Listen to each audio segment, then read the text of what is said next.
Почему черная мамба? В честь друга погибшего.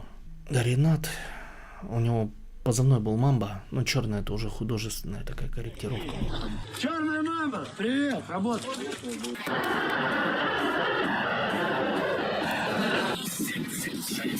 Рубеж, все куда надо, прям вообще. Понравилось? Все для тебя. Очень.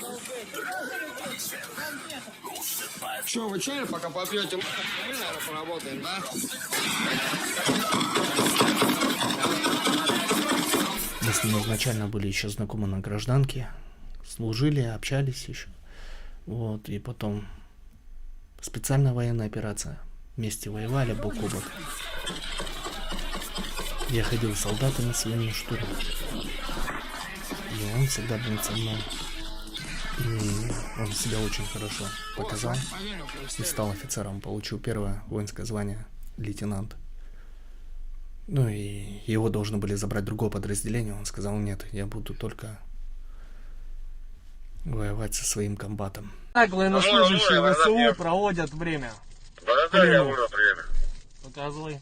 Комбат штурмового отряда «Черная мамба», позывной «Рубеж». Приходите, сдавайте, всех ждем. Ну а кто к нам с мечом, тот от меча и погибнет.